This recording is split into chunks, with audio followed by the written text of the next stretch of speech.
Oh no. I'm gonna take your credit. I did not realize. I'm trying to get this out of the way and I'm explaining the rest to you. If you can't understand anything that I've written on your papers, since you need to, I'll be here tomorrow and I'll so, but I think I'm pretty clear on what you need, but if something seems really strange, just let me know. Okay? All right.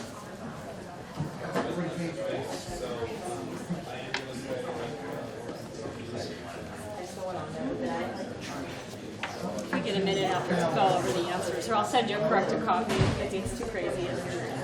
So, I'll join the press club. I'm on the board of it. I'll get you.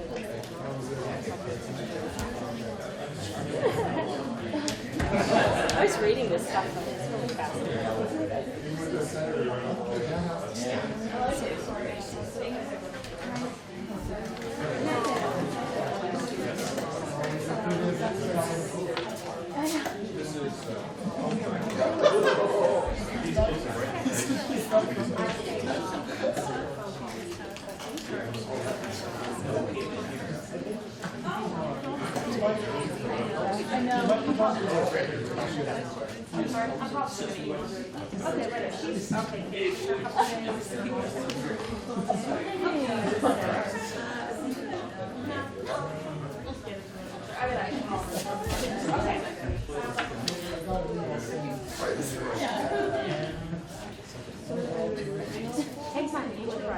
I need one more writing. You ever take a picture?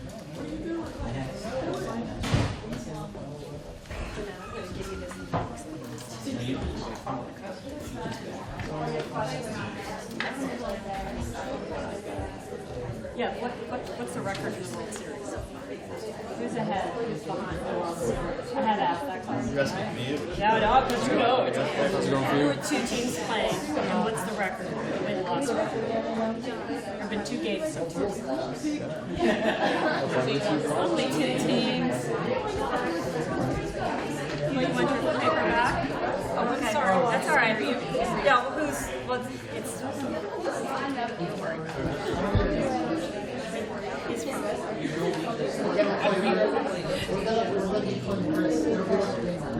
That's fine. I can do it.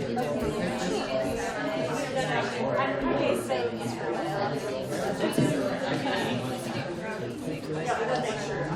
okay.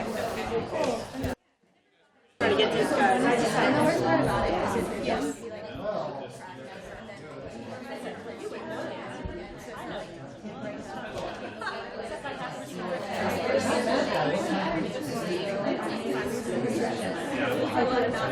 I know.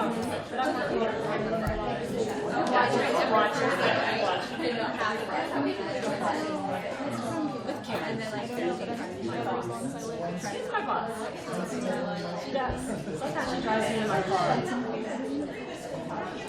I'm telling you, I was so hungry after that. What's it called? And 2 of us eating this food coffee. Oh my God. Then I go to the wedding and half those cookies were on the cookie table.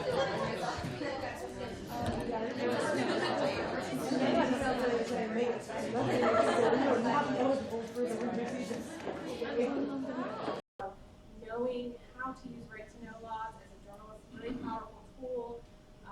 So he's going to talk about that. So Jamie is going to discuss his work, and Allison will cut to some questions. I'd also like to thank the Point Park Center for Media Innovation. They've been great partners. They have been, this is a great space. I'd also like to thank Helen Fallon, who is a vice president of our board, and as well as our other sponsors, Pittsburgh Black Media Federation, Pittsburgh Women's Press Club, and Online Youth Association Pittsburgh. I'm going to first play a video which kind of distills Jamie's work on one of the big stories that he put together. So bear with me, it will play in just a moment. And then So the story begins with a tip from somebody in law enforcement who reached out with the information that a shooting that had occurred maybe 2 weeks earlier was not at all what had been reported. facts were widely divergent from the story that had been told by Chicago media generally. He provided the information that there was dash cam video from one of the police cars and expressed great skepticism that the case was going to be vigorously investigated. He also had information about a civilian witness who had come to IPRA, the Independent Police Review Authority, on his own initiative to describe what he had seen that night. With some effort, I was able to locate the civilian witness, and ultimately he agreed to talk with me, although he was gravely concerned at the time about the possibility of police reprisals. He had just witnessed this extraordinary event, the execution of a child on the streets of the city, and was very much concerned about his own safety. He could not help but tell me ultimately what he had seen, and gave an account that would be corroborated by the now famous video when it came out. The next step in the process was the finding out the content of the autopsy, which I did through sources close to the medical examiner, and then at the first opportunity, securing a copy of the autopsy report when it became subject to a FOIA request. That was the moment when it became absolutely, definitively clear that the city had lied at every stage in this process about what had happened that night. The autopsy was the definitive proof. There was just no way that Laquan McDonald could have been shot 16 times and that could be squared with the official narrative of what had happened. I then published an article largely based on the witness testimony and the witness statement and the autopsy in Slate. And events sort of flowed from there. I should say at this point, when the Laquan McDonald story has assumed this huge, has become this huge public narrative that really bears comparison with Emmett Till in terms of the place it's occupied in the culture, that we would not know the name Laquan McDonald were it not for these two individuals, the whistleblower and the civilian witness, who remain unnamed.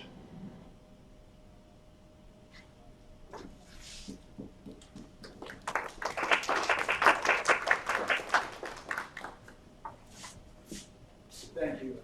I'm delighted to be here. I think what I'd like to do is return to Laquan McDonald towards the end of my remarks and give you some sense of sort of the backstory and the context for that reporting. And for me, the story really begins in the mid-90s in high-rise public housing in Chicago. You know, Chicago had an extraordinary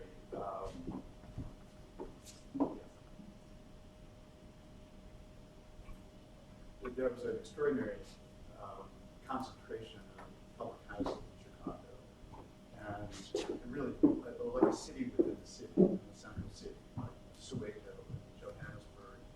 The biggest concentration of, as of the 90s, the biggest concentration of public housing, the biggest concentration of poverty in the country.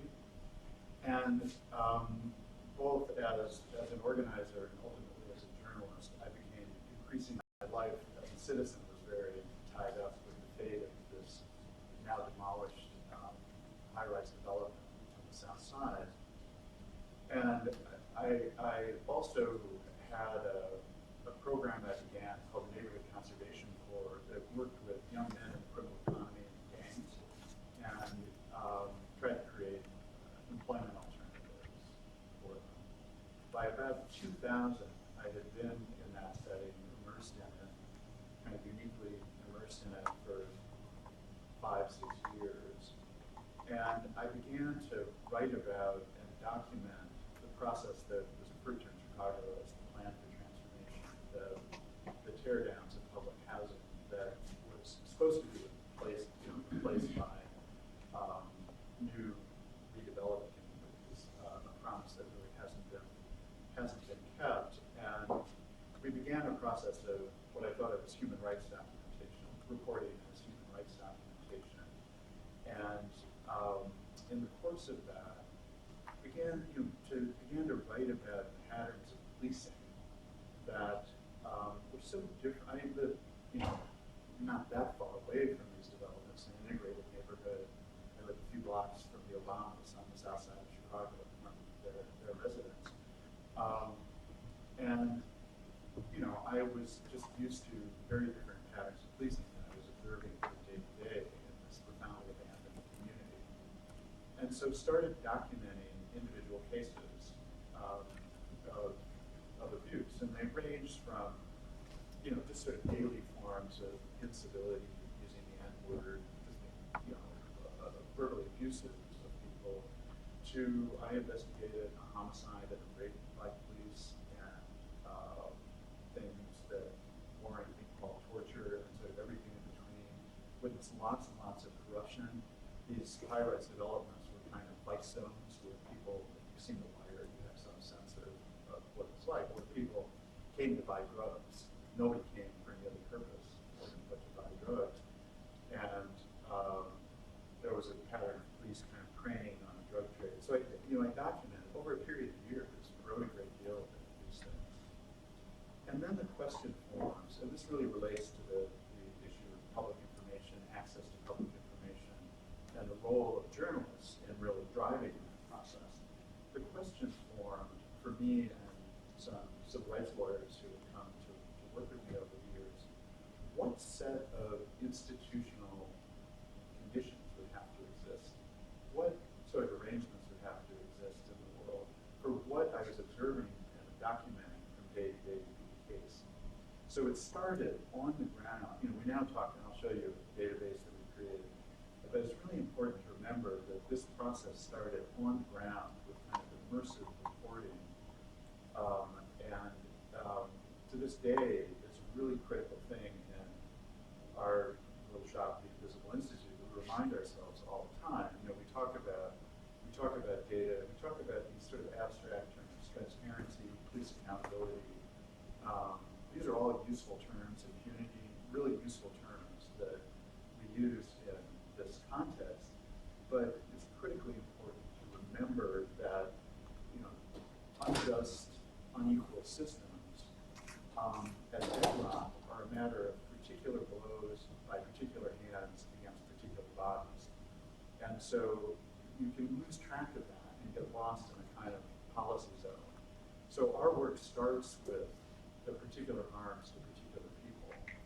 And then the question formed, well, how could this be? What set of as I say, institutional arrangements would be necessary for this to be the way, for this to be happening? So we always, were driven by a sense of things that we had investigated, corroborated, demonstrated as journalists to be reality. And there ensued about half a dozen federal civil rights suits brought by lawyers working closely with us, several of which arose out of my reporting, on behalf of people in this utterly impoverished, disenfranchised, abandoned community that sought not only justice for the individual victims and punishment for the officer. Subtleties of this, but there are ways of bringing a civil rights case that holds accountable the institutions themselves and the leaders of those institutions on the grounds that they have a broken system and they know it's broken and they haven't fixed it, and hence they're liable for harms that come and injuries that come to citizens that could have been prevented by fixing the system. And that line of reasoning in the litigation allowed the lawyers to seek all sorts of documents and information, in what's called civil discovery. So in the run-up to a trial, the parties exchange information. It's almost like a rehearsal for the trial, and sort of seeing and they make witnesses available to one another for what are called depositions, which are sworn statements that each party takes from the witnesses for the other. So in the course of discovery, all sorts of information was generated, and including lists of officers with the most complaints against them over a 5-year period, the purpose of which was to build the case that the system was broken, to demonstrate these systemic failures of the thing. When one of these cases in 2006, I think, was moving towards settlement, I, as a journalist, and it was in federal court, intervened in federal court on behalf of the public to ask the judge to lift what is called a protective order. So one of the things that happens almost routinely in the discovery process is that there's an agreement overseen by the judge called a protective order that allows the parties to share information but not to make it public. And so I made the argument that this is quintessential public information about a critically important public issue. And the judge in this case, federal judge Joan Lefkoe, heard the argument, embraced it, and said, yes, this is public information, at which point the city mobilized. There were 2 years of appeal. It went up to the Seventh Circuit Court of Appeals, and she was reversed. But in the decision and it was a very anti-press decision, in that decision, the judges said in a footnote, nothing in this decision should be understood to bar Kalven from seeking the same information under the Illinois Freedom of Information Act. So as I've joked since, my lawyers and I drove a truck through that footnote. We just really came hard at that. I won't go through all the details, but it culminated in March of 2014 with a decision of the Illinois Appellate Court. And, I'm not a guy who likes titles when I'm called the founder or executive director of the Invisible Institute. It makes me uncomfortable. I'm a writer. I'm a journalist. But I like the name of this case. It's Kalven versus Chicago. I was the plaintiff, and it's now a major precedent. And the court ruled virtually without qualification that police misconduct files, documents pertaining to allegations of abuse by the police in Illinois, belong to the public. It's public information. And it has proved to be a major watershed decision. And then in the aftermath of the decision, we were confronted with a challenge and a question. So the decision established a principle, like the First Amendment is a principle. But to say you're free because you have the First Amendment is delusional. You're free if you exercise the First Amendment. Transparency is like that as well. So, the courts had established a principle of transparency. What we then took on as journalists, but also data analysts, web developers, was the question of sort of how to operationalize transparency, how to make it useful to people, how to create tools. And I'm not sure I'm competent to do this. Maybe somebody else can, so I don't fumble around here indefinitely. But we created something that we call the Citizens Police Data Project, which somebody will help me find here. That I urge you to look at. Just if you Google Citizens Police Data Project, we made a major investment. Yeah, I'll get rid of the disclaimer here. We made a major investment. I won't go into any detail, but I urge you to look at it. We made a major investment in creating a web interface, an interactive website with this mass of police misconduct data on it that could be used constructively by different constituencies, civil rights lawyers, journalists, the general public, but that would also serve, and it has served, as a kind of ongoing demonstration project of what the city could be doing with this information if it cared to connect the dots. So it's been, a really powerful exercise in freedom of information in Illinois. And, we'll talk later about the state of things in this jurisdiction. And there are very few settings around the country where there's this level of transparency. It's proved very useful to also, within 24 hours of the database going live, journalists were routinely, and to this day continue to, linking to it when they write about particular police officers. So you can see the profile of an officer's disciplinary history. Within a week, lawyers were attaching exhibits to their motions and civil rights suits drawn from the database. But even more, and I think this is really why we as journalists have such an important role in fighting for transparency and public information, is the really critical thing. I mean, there's a lot of data here, and we're going to get vastly more that's coming our way. But it's not, this isn't big data in the sense that some smart person is going to discover an algorithm that solves police abuse. That's not what this is. What's critically important about this information is precisely that it's public. It's its publicness that's so important. And what that means is that the debate, and it's a robust debate in Chicago at the center of our political life in Chicago, the debate about police reform, the debate about, ultimately it's a debate about becoming a different kind of society, about really fundamental social change, now takes place with the same body of evidence. Everybody has the same body of evidence. Nobody can pick their facts. And I think one of the things that's so damaging about official secrecy is not only that we as citizens and we as journalists are denied information we need to do our jobs effectively, it's also that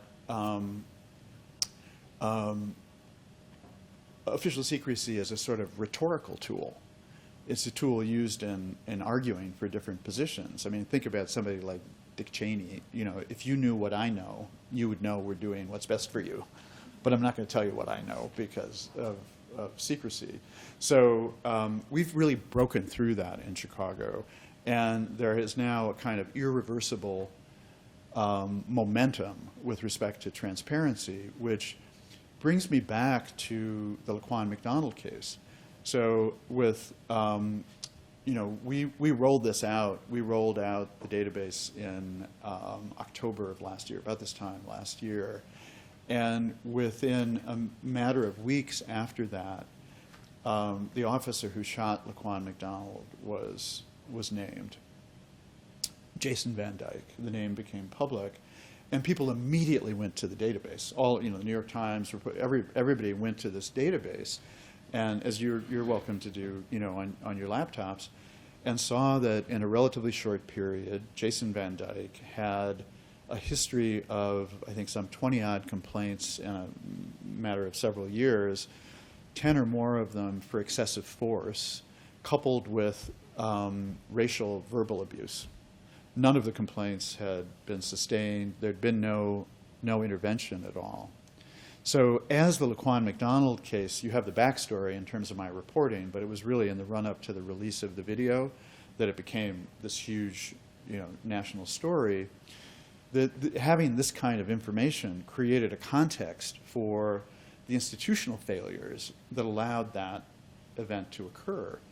I mean, imagine if there were an early warning system, if there were a use of this data that, I mean, clearly 10 excessive force complaints racially tinged in terms of ugly language with black victims suggests something's going on with this guy.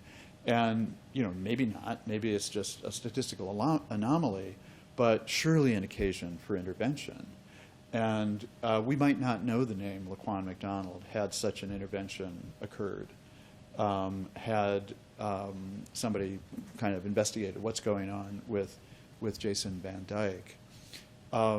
The other thing that I think is really critical, and then I'll close my remarks, and I'd be glad to take questions at the end of our session. But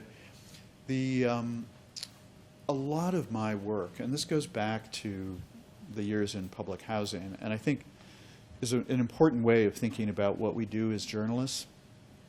So right now, we're in this between worlds in the sense that we have all this data and can do data-driven reporting and a deep commitment to staying on the ground and really doing immersive reporting, building the network of sources and building the kind of credibility that brings whistleblowers to you because they know you'll make good use of their information.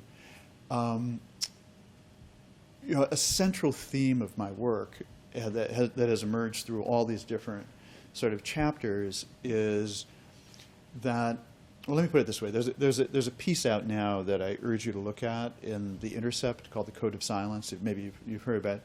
And a lot of what we talk about in terms of police reform is the code of silence, these conditions where police officers do not report wrongdoing by other officers, including really grievous things, the killing of Laquan McDonald, because they fear retribution and because they're really acculturated into, we have each other's back, we don't break ranks.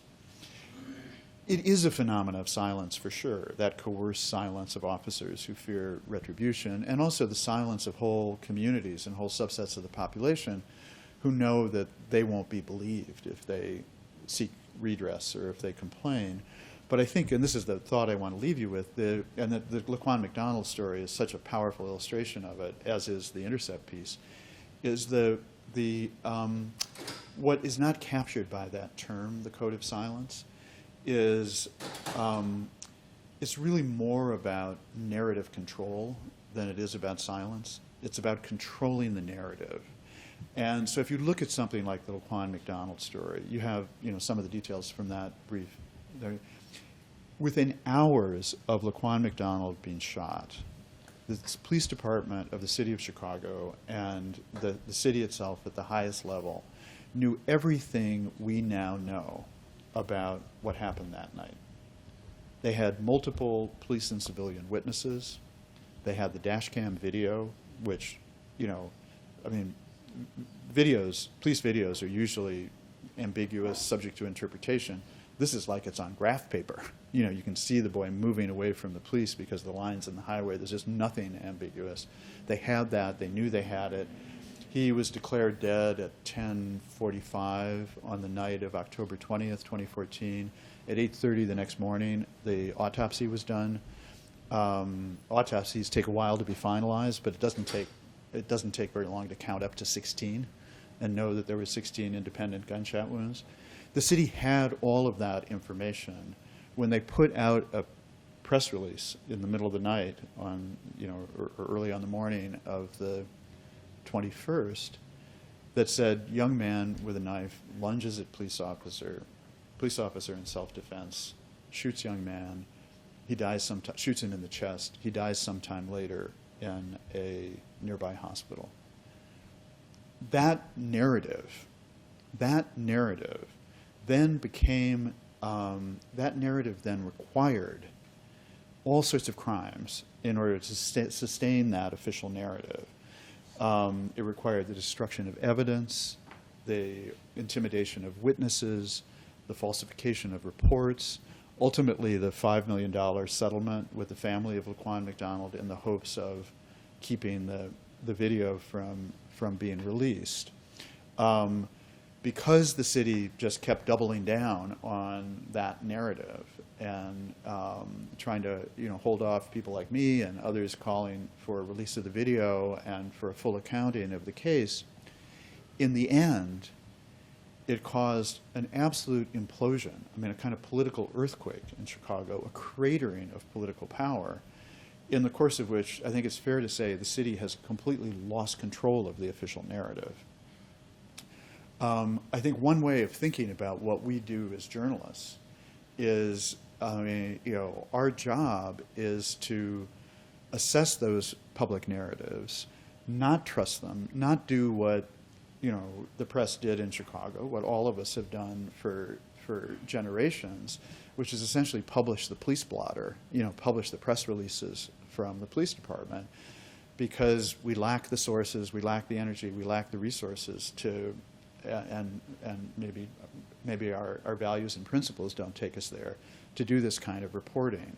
I think it's that notion of that, big institutions, and it's true of other kinds of institutions, but certainly of government, a huge amount of energy goes into managing the narrative. And our job is not to, it's not to debunk institutions or individuals within those institutions, public servants, but to be very aware of that powerful gravitational field that shapes our public life, and skeptical about those narratives, whether it's the specific narrative about Laquan McDonald or whatever case or circumstance, or the larger narratives about the state of the city, the state of our common life. And that, for me, is one of the major takeaways from the experience of doing this story and being so involved in it. I should stop now. I look forward to, as we say on the south side of Chicago, conversating with you a little later. Thanks.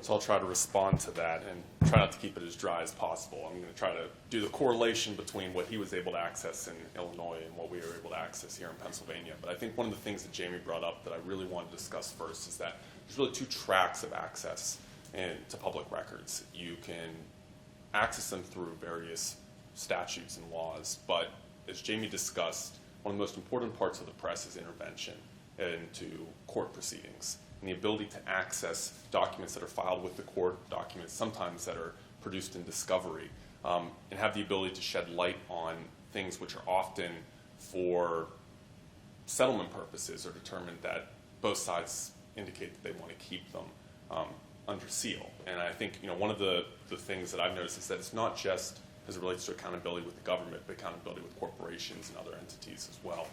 One of the first cases I had when I became a lawyer was there was a settlement of a fracking issue down in Washington County in Pennsylvania.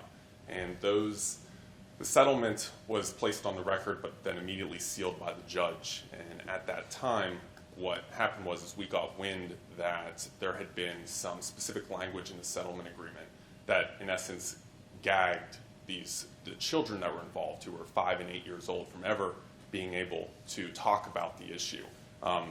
I don't know how you would enforce that, but it was an issue that was there. Took us 2 years of litigation, including the removal of the judge, who was later sentenced to prison time for having stolen various criminal drugs and other paraphernalia from his vault in his office that was kept during trial. So we managed to get that. It ended up on the Colbert Report, New York Times, everything. I think that's an indication of not just accountability of the government, but entities, corporations, and what was there, and the necessity of that. As it relates to public access in Pennsylvania, much like Illinois, we have what's called the Pennsylvania Right to Know law. And it's a law that allows citizens, the public, not just the press, to gain access to documents that are in the control or the possession, or should be in the possession of the government. This relates to what's considered public records.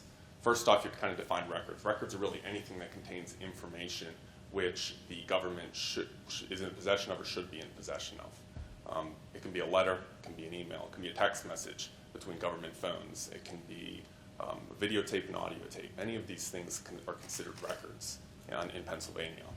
But what it turns on is whether that's a public record. And a public record is presumptively public in Pennsylvania. However, you have to not run afoul of 4 exceptions. One is that it can't be exempt under a federal or state law, which a large majority of documents are.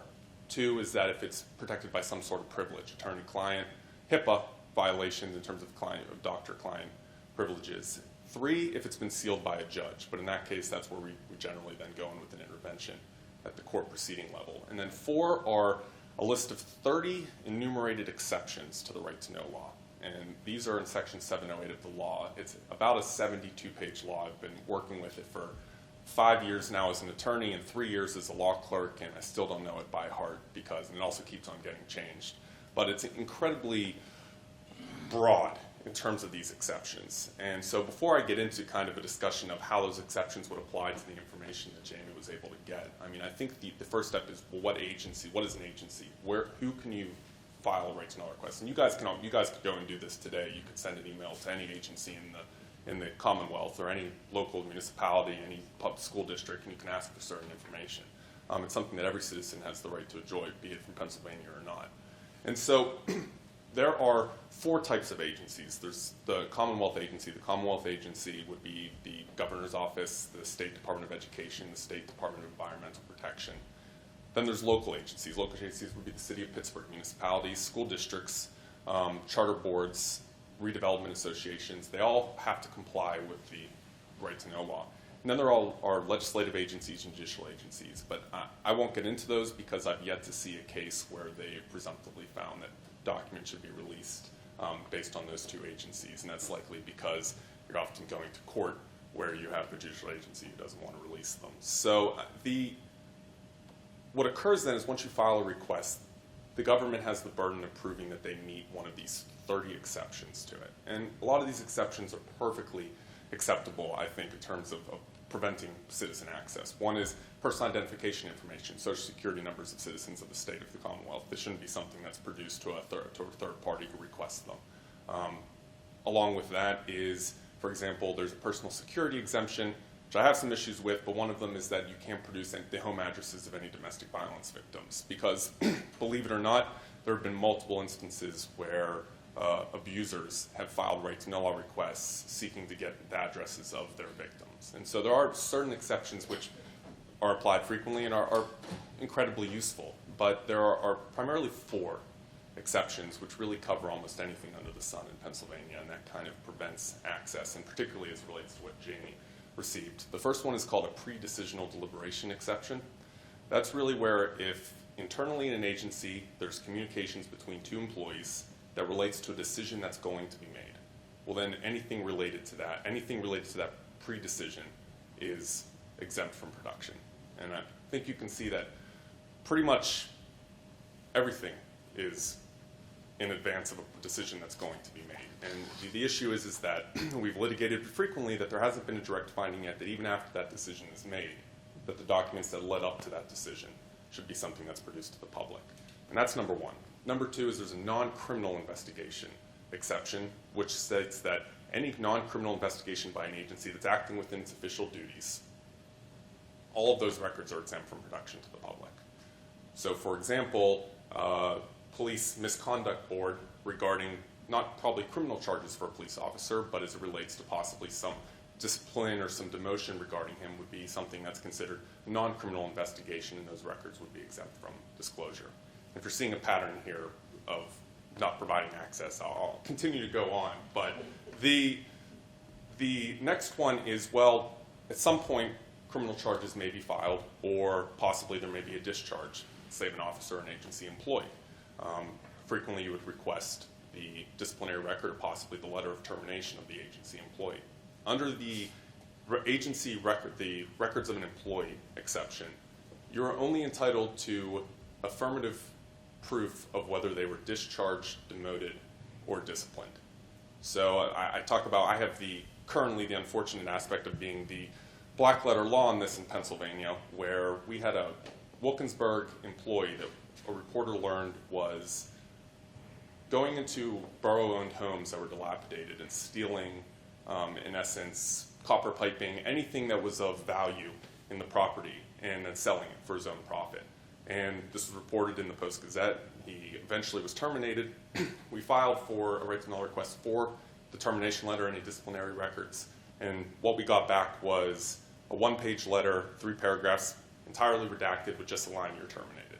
And we took that all the way up to the Commonwealth Court and lost it under the, letter of the law. That is all that you're entitled to in Pennsylvania. So even if there's misconduct, misuse of public funds, other things of that matter, you're not entitled to the underlying reasons behind it, just simply that they were terminated, demoted, or disciplined. And this applies to police officers as well. There hasn't been any case that really interprets police officers, but I'm assuming that they'd be applied the same sort of level of protection that you have there. And then the one that's used the most is there is also, just like a non-criminal, criminal investigation exception.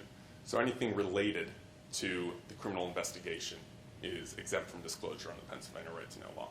And so these 4 pretty much create a zone where it's pretty hard without an outside source to gain access to documents under the right to know law in Pennsylvania, particularly what Jamie was able to access. And I think that's a significant issue. And this law was only enacted in 2009. It replaced a law that was 50 to 70 years older than that. It was actually worse than this law. So it was at the time hailed as a big step in the right direction. And so what I've seen is kind of a retrenchment, and I've seen agencies throughout the state which are worried, particularly I think with all of the judicial officers and the state employees with the pornographic email scandal. There's a variety of concern amongst production, so it's led to agencies to kind of put their back up and kind of fight tooth and nail to prevent the publication of documents. And the autopsy report, which Jamie was talking about for Mr. McDonald, in Pennsylvania we have a Coroner's Act which provides that an autopsy report is to be provided to the public. The act requires the coroner, to file it only on the last day of the year in which the deceased person died. So if it happens in January 1st of 2016, it doesn't have to be filed until December 31st of 2016. And that doesn't mean that coroners throughout Pennsylvania are using that and doing it on the last day of the year. Most of them are living up to it, but there are issues where that happens before. They're also, under the law, allowed to provide cause and date of death immediately after it's determined. They don't have to wait for the autopsy report to be required, but it is something that they don't have to do. They're only allowed to do it. And so this kind of goes back to, well, where are we going from here? The past 2 years has really seen kind of what I would consider to be a larger movement throughout the country for police accountability and transparency. And so the hope was that this would generate, looking at this law, some kind of movement forward in the legislature to try to provide more access to these documents. And unfortunately, there are really 4 pending bills in the legislature which have some significant impact on the citizens' right to know. The primary one is that the right to know law is used by inmates more than anybody else. It's used about probably 65-70% of the time. The requests are by inmates in the state of Pennsylvania. This has led to anger amongst people who are having to respond to these requests, because I would say it's probably legitimate that 40% of the requests are, by nature, something that are either they'll never get access to the documents, or by their nature it's maybe asking for things that don't actually apply under the right to know law. This has led to this kind of retrenchment where they're pulling back, and so there's legislation pending that would put inmates in an entirely different sector than the public under the right to know law, and would only give them access to an enumerated set of maybe 10 things that they're allowed to ask for. So in essence, abridging their rights, just like any other citizen in the Pennsylvania to ask for records. And I consider that to be an issue moving forward, and I think certainly the ACLU or somebody's going to come forward with a lawsuit once it's enacted, but it will be something that'll be interesting to see moving forward. And then 3 other bills that are currently, the Senate just ended their session yesterday, so I don't expect we'll get any movement until next year. But one, as it relates to the Coroner's Act, as I said, a coroner can release a cause and manner of death immediately if they want to. They don't have to, but they don't want to, and then they have to file the autopsy report by the end of the year. This would actually make it a civil or criminal penalty for a coroner or medical examiner to release that information until they would release the autopsy report, whenever that may be. Which, I know that the Press Club and the Pennsylvania News Media Association is stringently fighting to have not enacted, because it's going to significantly hamper the ability to report on significant issues and just rely on an autopsy report which may not be filed until a year after the actual incident occurred. Second is, and what I consider to be the most important, is there's currently a bill, I believe that's in the House right now, that would prevent and also create civil or criminal penalties for anyone who would release, anyone in the government, an agency, who would release the name of a police officer who's been involved in a use of force or a death of a citizen. And this would only allow the name of the officer to be released if they were charged criminally. If they weren't, the police agency has the ability to do so if they please. I don't think you're ever going to see somebody release that information if there wasn't any criminal charges brought. And I think the fourth one primarily relates to the, I gotta remember this one, there's so many. Oh yeah, it's that one. The fourth one is as it relates to body cams that police officers would wear. And presently, you are not allowed to record somebody in the state of Pennsylvania without their knowledge. So this would be considered a wiretap violation. So what they're seeking to do is change the law so appropriately so that police officers can wear body cams and you would run afoul of that law. Unfortunately, hidden in the bill down is a law that says that it's not appropriate to be produced under the right to know law, and you have to go through extremely complex administrative process with variety of exceptions for when they cannot be produced, particularly if there's pending litigation between municipality and the person who, or the family of the person who was a victim of force. And I think that that would be a significant step back moving forward. And so there is a lot you can do with public access in Pennsylvania. Unfortunately, I feel there's still a long way to go, particularly when looking in the context of what Jamie was able to get in Chicago. And hopeful that moving forward, there's a continued remembrance of why this needs to be out there. And every time you get one of these good cases, it kind of shows more and more. Unfortunately, I'm not seeing that in Pennsylvania at this point. Moving forward, I'm seeing a lot more retrenchment by agencies. So.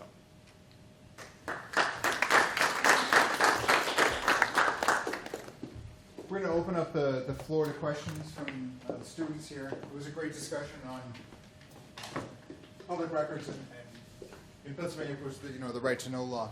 And it was a shock to me because I started out my career in Florida, and Sunshine Law, everything's open, so much so that I covered a city hall, and we had every letter that came into the mayor's office was available for perusal. And I got here and I covered city hall, and said, oh no, where do I get to see the mayor's letters? And they're like, what are you talking about? So it's a totally different world.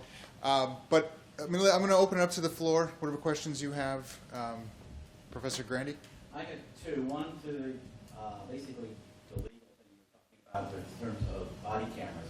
I'm assuming that would also apply if I'm taking a video with my cell phone or if I'm recording someone's body. Well, I'm going to ask you guys to answer. Come back up here so we can get it first. That would relate to where you're taking the cell phone camera if it's in a public setting. In a public setting, it's considered that you're able to record video and take. It's really not needing to tell that person. Not needing to tell that person if it's in a public setting. However, there are implications, and I primarily believe it's probably related to police unions that this possibly. I don't feel the body camera would really relate to a wiretap violation in Pennsylvania if it's happening in a public place, but in order to satisfy any sort of due process concerns related to it, I think that's why. But however, in terms of your ability to record on the street, as long as it's in a public setting, you're able to do so without any violation of the wiretap law.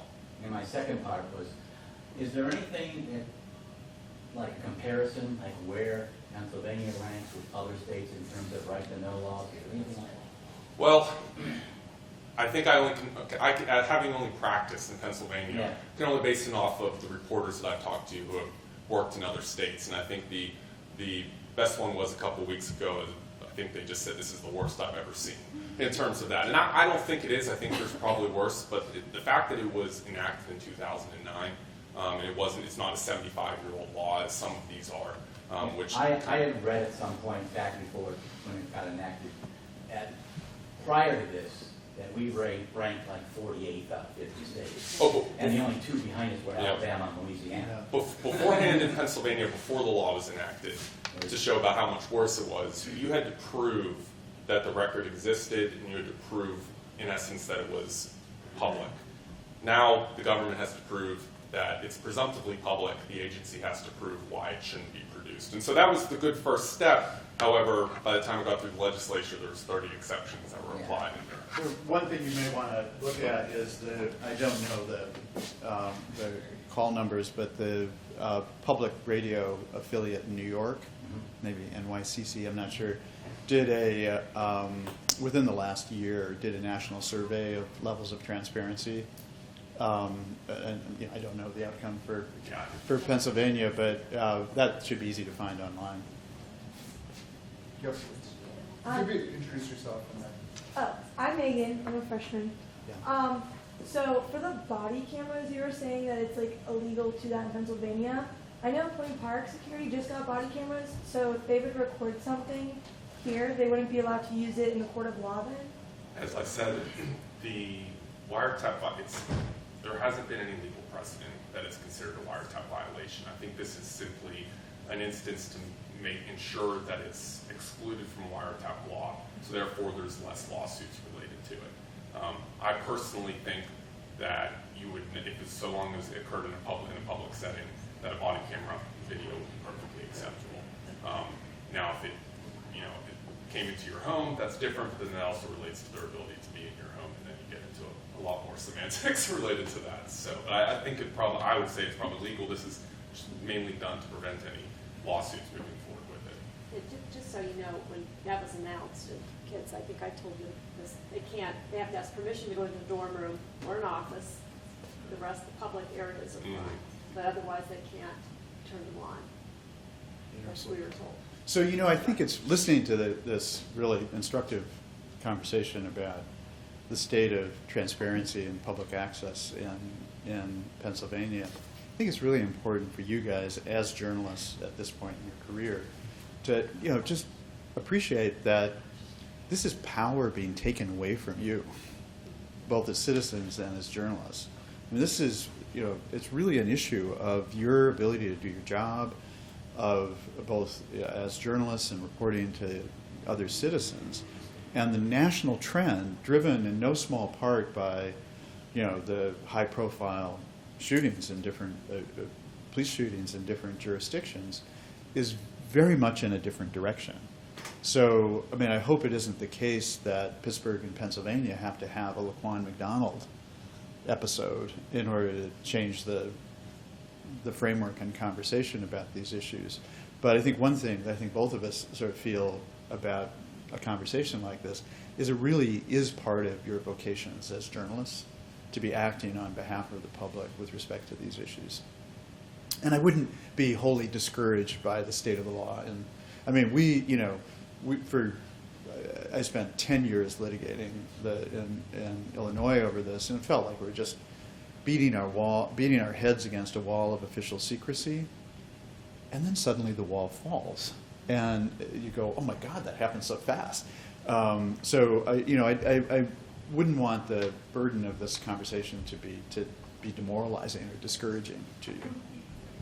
I certainly didn't want to. I just felt I'm not trying to correct for you. I'm actually speaking out of our experience. Actually, I think we were speaking earlier. I feel that journalists have a leg up in Pennsylvania in this law because they have the ability to find resources to enact some sort of litigation if there's an issue. I think that primarily for the large portion of private citizens in the Commonwealth who don't have that ability, there's such, if they get a denial letter saying, well, this is exempt, there's really no way that they can fight that. The same with inmates, where you're unable to mount a vigorous defense of why this should be public. And I think that I've seen a lot, and it's primarily the cases coming down are journalists from the courts because they're the ones who have even though finite, they still have resources compared to the average citizen to make these sorts of and you should also think about possible allies in the legal community and the civil rights bar.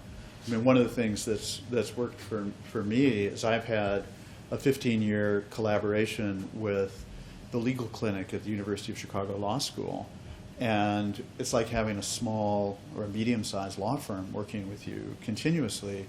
And they, because of the nature of their mission, they can take on cases like this and stay with them for many, many years as part of training successive generations of lawyers, as well as seeking to change public policy.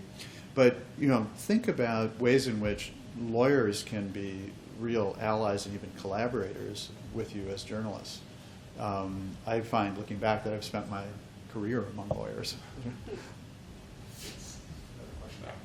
What about resources for, say, a freelance journalist who doesn't have, the backing of a lawyer at a big newspaper? Well, particularly in Pennsylvania, I know that we've been successful. We have a very good community with the Pennsylvania News Media Association, who kind of is a member body of all the newspapers and various journalists in the state, and they have legal counsel that will provide help to individual journalists. They're just like anybody else. They have a finite amount of resources, but they do often provide knowledge and at least some litigation help.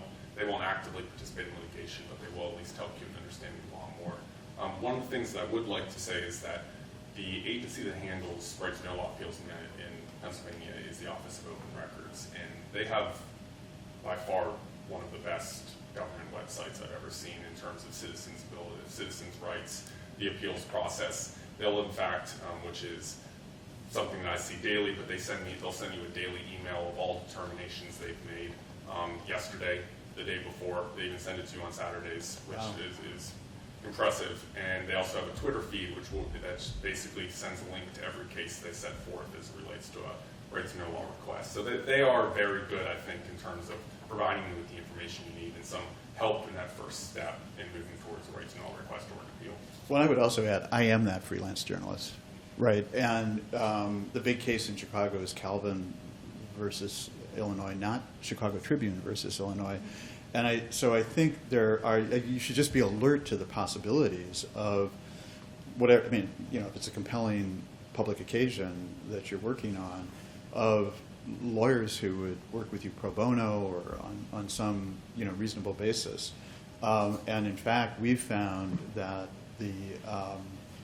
the big legacy media organizations are much less likely to engage in long-term litigation. With the contraction of the industry right now, it's hard. It's hard. So we've been through a more than a year-long battle with the Fraternal Order of Police. I won't go into the details, but waged a kind of counterattack on the precedent I've been talking about, and we were joined by the Tribune, but the Sun-Times didn't even join as a party for really fiscal reasons. So I think you just want to have in your kind of landscape or your ecosystem as a journalist the possibility that you could find legal resources if it's, as I say, a compelling occasion. Yeah. So going back, oh wait, I just forgot to introduce myself. Okay. My name's Donette, and I'm a freshman in your class. Now we know a lot about you. Well, basically, going back to the fact that we're not allowed to record people without telling them that. So I remember in New York, that guy who recorded the police officer choking out Eric Gardner, he got arrested for that, and he's currently in jail right now for that. So is that like similar to what Pennsylvania is trying to do, or is it like different? I'll defer to you on that. Well, yeah. So that, it's different by state, and so I don't know the exact details behind why he was incarcerated for it. However, it's not a wiretap violation to record in public, as I've said, or at least that's my opinion, and I would vigorously, argue that.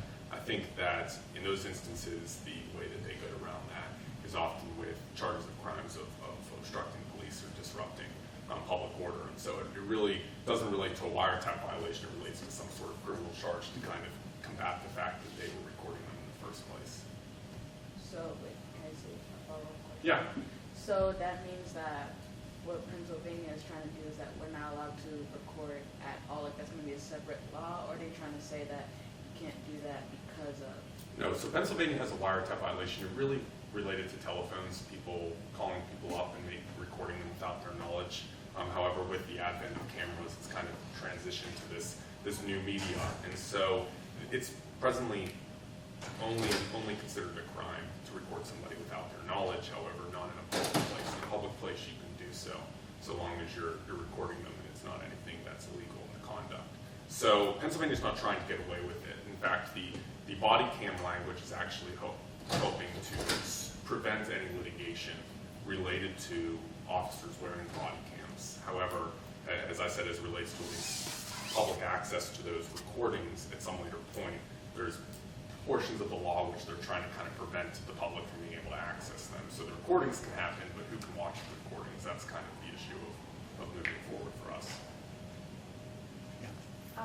So the question's for you. I'm Jessica, and I'm a junior journalism major. So you talked about kind of your relationship with sources and with the civil rights and building that alliance can you talk about kind of how you were on the ground and in the community working on public housing issues and how important that is? Yeah, so, I mean, again, everybody's career is kind of idiosyncratic and unique, and mine, you know, I was joking with Kim before. I mean, I'm, you know, in some weird way, less a journalist than a kind of, I joke, a 19th century novelist, you know, who, and if you see my writing, I mean, that's sort of the vein in which I like to write, sort of extended narrative inquiry, who kind of got conscripted into doing investigative reporting, and now I'm making documentary films and surrounded by young people who are brilliant with data and stuff. So it's been a very odd and peculiar journey for me. I think, though, that what might be suggestive about my work is that it was because I immersed myself in a particular place for a long time, and this development, which was once, on the basis of the 1990 census, it was designated as the single poorest community in America, was just 8 square blocks of the city. You know, so much of my work has come out of 8 square blocks, and to this day, I have sources in, you know, the gangs and the criminal economy and the police that sort of came out from that period of immersion. And, you know, I think, you know, again, a lot of different ways of being a journalist, but one of the ways of being a journalist is really knowing something about something, you know, as opposed to having a toolkit of skills. But, and it could be, you know, a particular policy area, subject area, that you just have really made that disproportionate investment of yourself in knowing something deeply. And I really have done that in a curious way with a place, you know, with the South Side of Chicago, with this particular corner of it. And to this day, my work is kind of nourished by that. I'm also, and again, people can be very different. I'm a guy who needs to learn things through my nerve endings. I've got to have a very direct relationship to my subject matter. And so it's very different from people who, you know, are interested in some area of policy, have some question with respect, and then go out and look for a case to illustrate or demonstrate. So I work the other way, you know, sort of interested in kind of what happens on the ground. The publication we did for years from Stateway Gardens was named The View from the Ground. You know, and one of the striking things in my work, whether it's about public housing, police, other areas of urban policy, is, you know, there are whole realms of public discourse that go on about the fate of Pittsburgh and what, you know, that kind of thing, that never connect with observable reality on the ground. You know, there's just this disconnect. And so a lot of my work has been a matter of being on the ground and making the investment of you know, knowing people, knowing places, really spending time, and then, and this goes back to the theme of the official narrative and distrusting the official narrative, kind of attacking that disconnect between the policy discourse up here and things that are really knowable. You know, things that are really knowable. They're things that you can find out by actually going to particular places and hanging out. And so, you know, as I say, though, but I think there are a lot of different ways of being a journalist, so I don't want to overlook the point. Yeah. Any other questions? I just want to follow up on the thing you were just talking about. Yeah. This idea of, you know, you refer to yourself as an organizer and a journalist, and it's sort of a theme that we've had recur several times this year. I just wonder where you see that line being, you know, where your organizing stops and your journalism starts, and whether you feel like, because some of the things you described to the way you intervened with the law in the case was more than a journalist normally would do, I think, in a traditional sense. Yeah. So can you address that? Yeah. So it's been, you know, it's been an issue throughout my career in terms of how I understand my work, how others understand it, how the profession understands it. You know, so it there's a guy, Chris King, who's the editor of the St. Louis American, who occupies a kind of, it's the oldest black newspaper in America, and played a very central role in Ferguson, in reporting on Ferguson. And Chris kind of operates in a way similar to me, and we're both kind of hard to categorize. And he wrote me recently that he came up with a way of talking about it, which was, as opposed to a notion of citizen journalism, that what we practice is journalistic citizenship, which is kind of an elegant formulation. But, it's always been a question for me. So to this day, there are issues about, as editors will tell me, the optics, because I have been known to, intervene, have had a life as a citizen as well as a writer and a journalist. My position has always been look at the work, judge it by the work. The fact that I have, energy and passions as a citizen shouldn't impeach the work. And, others may feel differently, but I don't think that's the view. When people really look at the work, it's not advocacy journalism. I mean, it's, I hope, really good journalism, but it aspires to be to the highest standards of the profession. And I think everybody's, trying to figure this out right now. I mean, I've had conversations with Bill Keller, of the Marshall Project, former executive editor of the New York Times, sort of the ultimate kind of paragon of objective journalism, where, you would not stay on the staff of the New York Times if you did some of the stuff that I've been involved in. And even he's trying to figure out now where in this shifting landscape the lines are. So when we think about our work at the Invisible Institute, we see it as trying to do the best possible journalism we can do. I mean, kick-ass journalism, just really good journalism in the service of social change. We have this great historic moment for change in Chicago without being advocates for any particular policy outcome, but also being mindful that we are players, in this moment of change. With respect to the specific question about, intervening in federal court on behalf of the public, being a plaintiff in the FOIA suit, I do, in fact, see that as within the vocation and role of journalist. I mean, not that everybody should do it, but that it's not divergent from our role. I mean, I think we have a public role. We, think the fourth estate, the notion within our sort of democratic order that journalists have a role, that they have certain powers, that they're vested with a certain authority. I think, we need to use that responsibly. And, around these questions of freedom of information, I think, I think it is right that we have powers that citizens don't have. We have strategies open to us that citizens, or we in our role as citizens, don't have. So I see that as fundamental to the vocation, actually. Okay. Thanks so much for this time. Before we wrap up, Kim has some money she wants to give out. So she's got, I think, what, $5,000 or $10,000? $10,000 to give out for a student journalism fellowship. So definitely see her for one of her applications. We'll be back here this evening for a slightly different discussion around the same topic. So feel free to come back, and thank you for participating today.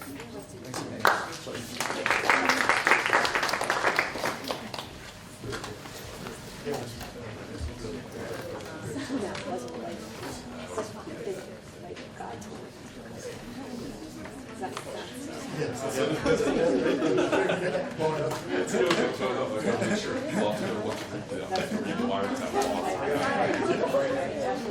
You know, we call it